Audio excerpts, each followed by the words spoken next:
வணக்கம் நண்பர்களே. நாம் அடுத்து பார்க்க போகிறது பார்த்தீங்கன்னா, திருச்சி நாடாளுமன்ற தொகுதி. திருச்சி மக்களவை பார்த்தீங்கன்னா, திருச்சியிலேருந்து நம்ம தெற்கு இல்லை தென்மேற்கு மண்டலம் அப்படின்னு எடுத்துக்கிட்டிங்கன்னா, அது எல்லாமே அதிமுகவுக்கு ஒரு பலவீனமான ஒரு போட்டியாக தான் இருக்குது இன்றைக்கு. திருச்சியை தாண்டிட்டாலே அதிமுக 3வது இடம், 4வது இடத்துக்கு போகிறது மாதிரிலாம் சில இடங்களில் அதிமுகவுடைய நிலைமை இருக்குது அப்படிங்கிறத நம்ம பார்க்குறோம். இதுக்கு அமமுகவும் ஓபிஎஸும் ஒரு மிக முக்கிய காரணம். பிஜேபியும் கூட அந்த பக்கம் அதிகமாக வளர்ந்துருக்கு அப்படிங்கிறது ஒரு விஷயம் இருக்குது. இதில் தூத்துக்குடி மட்டும் கொஞ்சம் விதிவிலக்கம் அமையும் அப்படின்னு சொல்லிட்டு நம்மளுடைய கருத்து கணிப்பில் கொஞ்சம் வித்தியாசம் தெரியுது இதில் பார்த்திங்கன்னா திருச்சியில் பார்த்திங்கன்னா திமுக சார்பாக துறை வைகோ நிற்கிறாரு. மதிமுக இதில் துறை வைகோ நிற்கிறாரு திமுக கூட்டணியில் அவர் தான் முன்னிலை வைக்கிறாரு. 2ஆம் இடம் பார்த்தீங்கன்னா செந்தில்நாதன் அமமுக.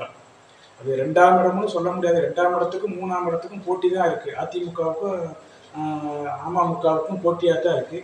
செந்தில்நாதன் லிட்டில் பிட்டு மேலே இருக்கிறாரு, அவ்வளோதான் வித்தியாசம்.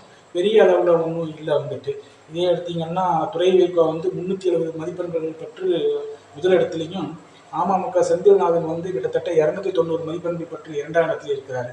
இதனுடைய மக்கள் தொகையில் பார்த்தீங்கன்னா 15 லட்சம் வாக்காளர்கள் இருக்காங்க. கிட்டத்தட்ட 15,44,000 வாக்காளர்களாக இன்னும் இருக்கிறாங்க அதில் பார்த்தீங்கன்னா கருப்பையா பார்த்தீங்கன்னா அதிமுகவில் பார்த்தீங்கன்னா 290 மதிப்பெண்கள் பெற்றிருக்காரு நம்மளுடைய கருத்து கணிப்பில் அதே மாதிரி ராஜேஷ் பார்த்தீங்கன்னா நாம் தமிழர்லாம் 210 மதிப்பெண்கள் பெற்றிருக்காங்க. பிற கட்சிகள் எல்லாம் சேர்ந்து ஒரு 110 மதிப்பெண்கள் பெற்றிருக்காங்க நம்ம இதில் பார்த்தீங்கன்னா இது ஒரு திமுக கூட்டணிக்குன்னு கொடுத்துடலாம். இந்த தொகுதியை திருச்சி நாடாளுமன்ற தொகுதியை திமுக கூட்டணி இதை எடுத்துக்கலாம். அடுத்தது பிஜேபிக்கும் அதிமுகவுக்கும் தான் போட்டி இருக்குது. 2ஆம் இடமா 3ஆம் இடமா அமமுகவுக்கும் அதிமுகவுக்கும். பிஜேபின்னு சொல்றதை விட அமமுகவுக்கும் அதிமுகவுக்கும்.